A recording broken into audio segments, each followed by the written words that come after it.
Welcome to p.p.F, Past, Present, Future Living, where I explore real life through the lens of mental health, community, and connection. I'm Destiny, and this podcast is produced by the members and staff of Club Success, a mental wellness clubhouse in Lakeland, Florida.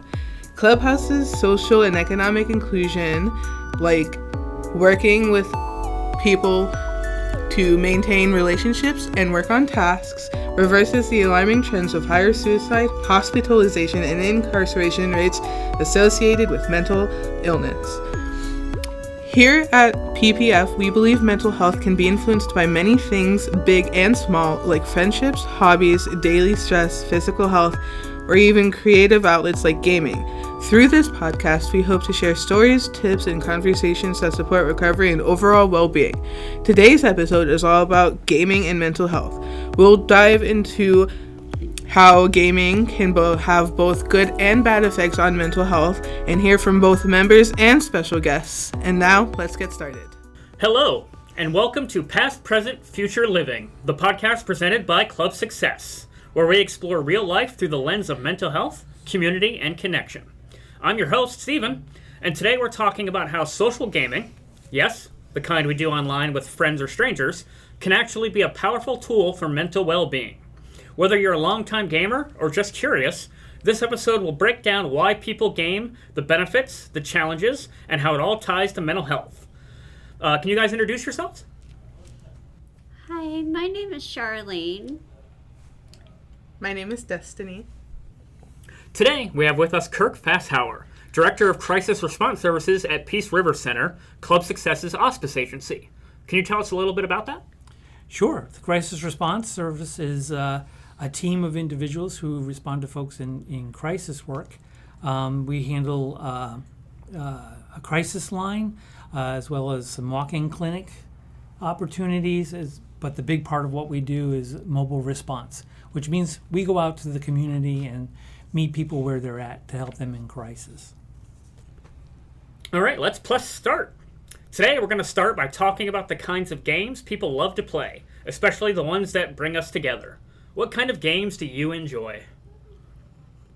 Well, I like games that have a good story, so the narrative kinds of games.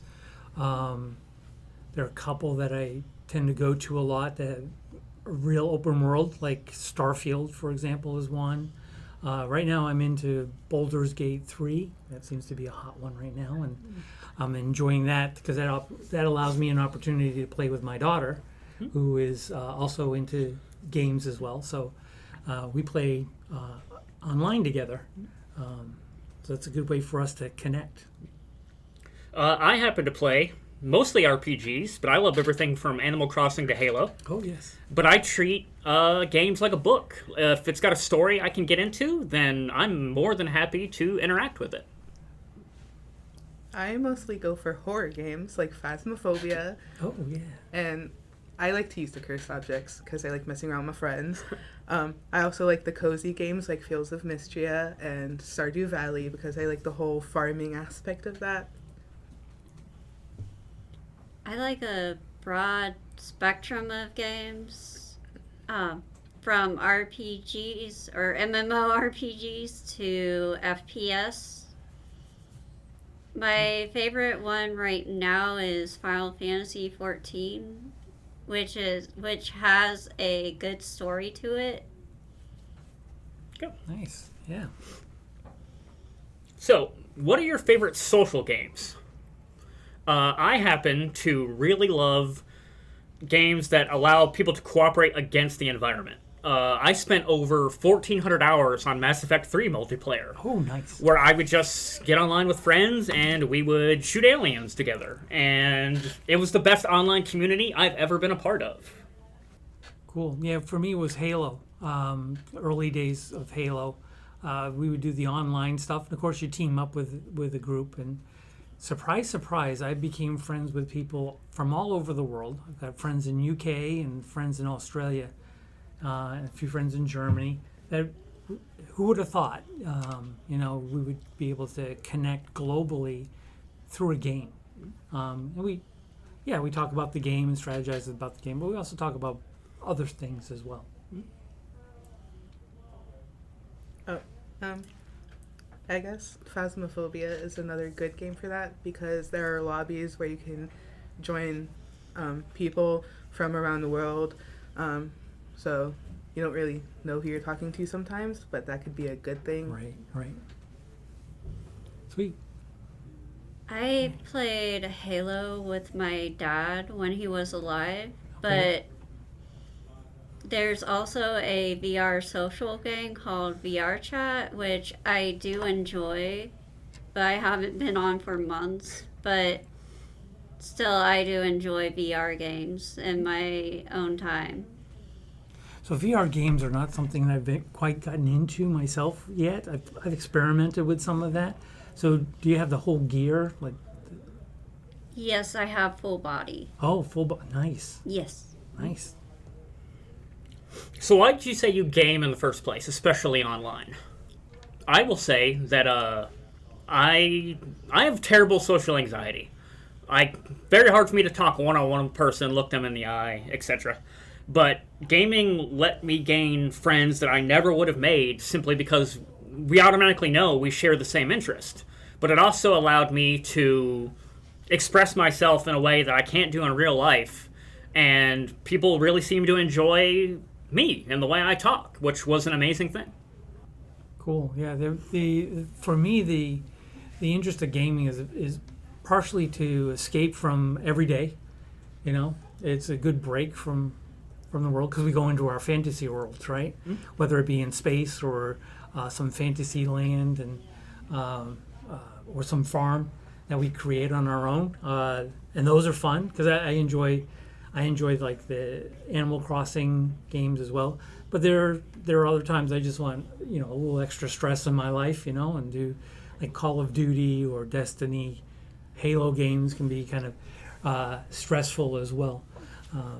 Just doing the campaigns because when we talk about the Halo games, we're talking 7 games now, 7 games or so. Yeah. Yeah. So interesting. What about you, Destiny? I also struggle with anxiety, so talking to people in person is a lot harder for me. But speaking to people through a screen, that makes it a lot easier for me to communicate with other people. And I also get to be in this own little world, like you said, that I created. Yeah. And sometimes it helps me to not be so anxious. Yeah. What about you? When I was younger, I played DDO, which is Dungeons and Dragons Online. Yeah. And I would not speak through the mic. But now I've gotten to like the point where I'm able to talk to people now on the mic. Right. Yeah. Have you guys played Minecraft? Only a little bit. I'll tell you right now, that game, it's a great game. It's kind of like it's the cubes. If you're familiar with the game, it's small cubes, kind of like Lego. You build your own world, but it's very in depth. You can explore different things, and you can build things. So it gets real creative. So talking about creating your own environment. Mm-hmm. You guys lose track of time when you play games? Yes. Oh, I absolutely do. Yeah, so I have to be careful with Minecraft because that one in particular is one that'll draw me and eat up my time. So we know why people log on, but is it actually good for us? Let's explore the mental health benefits of social gaming. I will say, anecdotal, but in my personal experience, the ability to gain friends in a no-pressure environment. Like, you might go to, like, a dance in high school or whatever and say you're wall hanging. But online, you can do your own thing. If you want to participate with people, you absolutely can. Or if you just want to walk off and do your own thing, that's absolutely fine, too. Being able to game with people, you already know you have that shared interest, so there's an opening there. So you just go ahead and explore that to your heart's content. Okay, so with gaming, a lot of people a lot of people see it as a way to help them de-stress and to help lower their anxiety. For a lot of people like myself, it helps them to break out of their shell and not be as shy as they were before. So talking to people sometimes that you don't know is a good thing to help with that. Of course, no system is perfect. So let's talk honestly about some of the challenges that come with social gaming. Would you say you found in your online gaming segments that sometimes it might be too much or bad for you? Oh, absolutely. Yeah. Because with the whole issue of, it can eat time, but it also helps you, or can cause you to avoid things you need to address in the real world. It's like, oh, I got to do this I'm on this quest. I got to do this one more thing, and then people can tend to forget their chores and other responsibilities they have in the real world. So it can be challenging that way. I've also found it can be amusing, can be irritating when you're working with other people who just come on there to cause trouble, basically. Call you all sorts of names and berate you. I find it funny being in my 60s, having 8-year-old kids berate me. And so, oh, that's funny.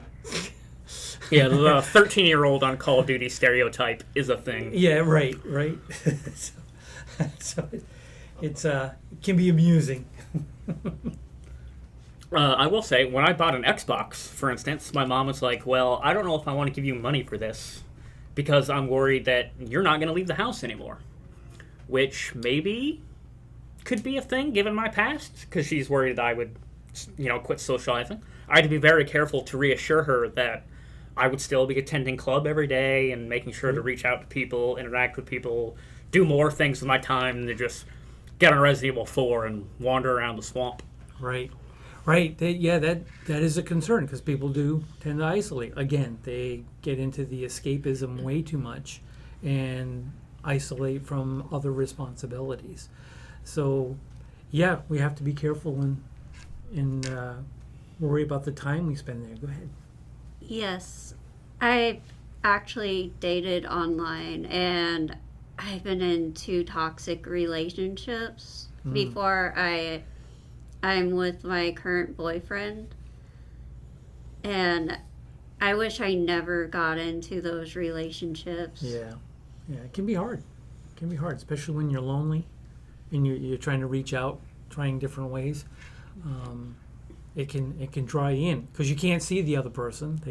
Some people can talk a good game, right? Okay, so this is a bit of a backstory of how I've been stressed with gaming, because I've never had a gaming PC before until like a few months ago, and I was never told that there's a power button, like a power switch, on the back of the computer, and I was changing my mouse because it was being terrible, and I accidentally switched it, and I didn't know that was there. So I got disconnected from the lobby I was playing in with some friends, and I freaked out and I panicked because I didn't know that was there. And I almost cried I did cry because I thought I broke it. And then I found the switch. I'm like, oh, that's there. And I turned it on, and that was super stressful for me. It's clear that gaming can help and hurt depending on how we use it. What would you say are your final thoughts on the subject? I mean, I think it being... So I recently did a talk workshop on the state level with therapists and counselors and social workers and things like this about the very issue of gaming and using games as a therapeutic tool. So I see there's many, many benefits to it. I mean, we're talking over $300 billion worldwide being spent on this entertainment, but it has moved more away from still entertaining, yes, and that's the primary objective for a lot of the games that are out there. But there are also the therapeutic qualities to them as well, and there are the pitfalls like we've just talked about. So it's a balancing act. You've got to be a smart a smart gamer in this whole process. You've got to be able to, know what you want, know what you like, set some limits and boundaries, right? Mm-hmm. And make those pretty clear. So especially with online gaming, it's basically how relationships work if you think about it. Mm-hmm. You go out and look for something you like and enjoy, and you've got somebody who's got similar interests, but they have different viewpoints, and you share, you compare, and you set some limits and boundaries where things are uncomfortable for you. So all the same things are there in the gaming world. Mm-hmm.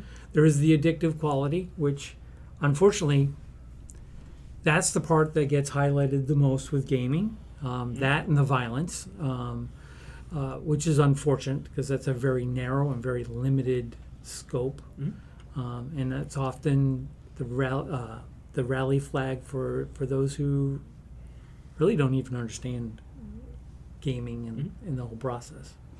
And so you end up with a stereotype of what a gamer looks like. I will say, I did a lot of research on this back in high school and college, self-research, where every peer-reviewed study I read said, because, violence video games was a big topic in the late 90s, early 2000s. Mm-hmm. And I'm not saying middle schoolers should have access to Grand Theft Auto, but every peer-reviewed study I read said, yes, there is an increase in called aggression, maybe. I don't know if that's the right word for it. Like within the first 30 minutes of playing a game. Right. But after that, you level out. Yep. It's just another experience. It's just like going to a movie or watching TV. It's just a different way to experience things. And the fact that it's interactive, I think people have a trouble understanding that. Yeah. Well, books are interactive as well because people cry at certain passages in books, right? They feel passionate about certain things in books. We do the same thing, like you mentioned, Stephen, the movies. We get very involved in those, and so our emotions get worked up, and we're there for our hero.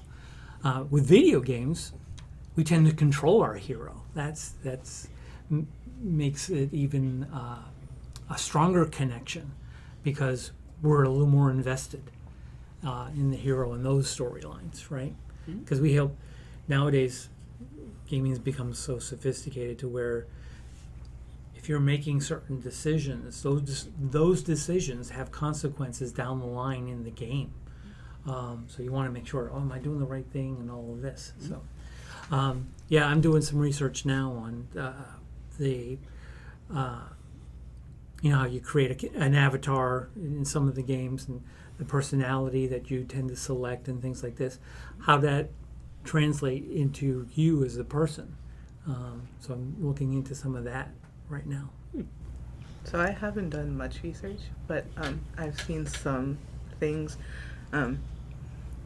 where sometimes people will scream and yell because they are letting out aggression. Mm-hmm. Mm-hmm. And sometimes that can become toxic, especially when you're playing with other people. And sometimes it's better to not play with those because who wants to be screamed at by a 13-year-old? Right. Yeah. Especially if you're new to the game. There's some gamers that just aren't patient with you trying to learn the game. It's like, okay, you may be able to invest 30 hours in this game a day, but I'm not able to. Mm-hmm.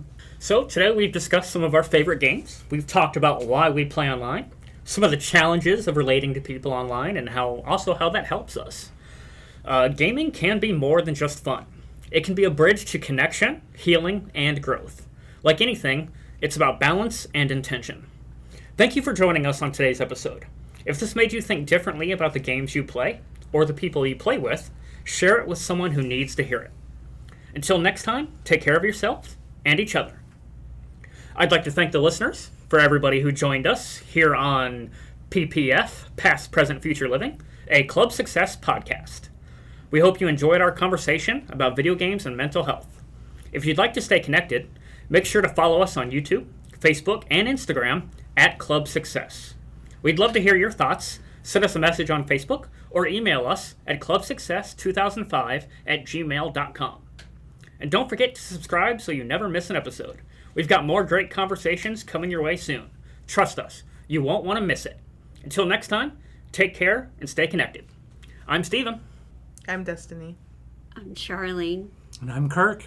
Thank you again, and we'll see you next time. Thank you for listening to p.p.F, Past, Present, Future Living. We're so glad you joined us today. To stay connected, follow us on YouTube, Facebook, and Instagram at Club Success, or send us your feedback at clubsuccess2005@gmail.com. New episodes are released every month, so keep an eye out for future shows. And if you're looking for a supportive community focused on mental health recovery, check out Clubhouse International. There are more than 300 clubhouses around the world, each offering a place of hope, connection, and recovery. You may find one near you. Until next time, take care and be well.